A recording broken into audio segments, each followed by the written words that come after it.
So hey guys, it's me. And today I'm gonna teach you guys how to make some slime, like some pretty pink slime.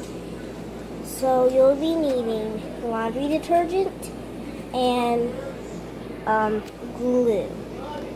I don't have I'll get my laundry detergent. My laundry detergent is in this Play-Doh container.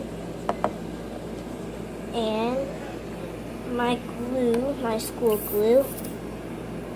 And yeah, so first you want to put the glue in the blue. So there's the glue.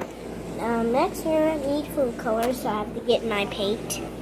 Okay, I have my laundry detergent stuff, and it's in here. Oops.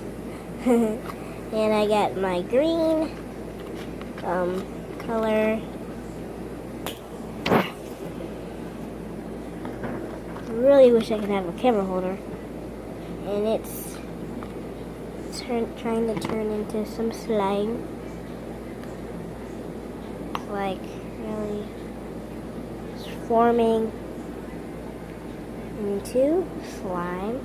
I didn't put that much glue. I need some more laundry detergent.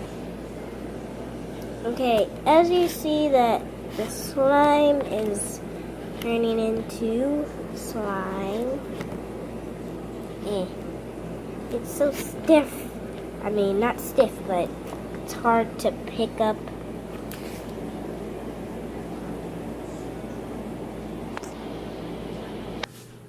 But yeah, this is my slime. It's like stretchy because I used glass. Come on! And there you have it, slime. It's really like sticky, but I needed it. And yeah, it's green, like a slime ball in Minecraft. And it's really stretchy, like, yeah. Thanks for watching this. Like, does it bounce? No. Thanks for watching this video. See you guys next time. Bye.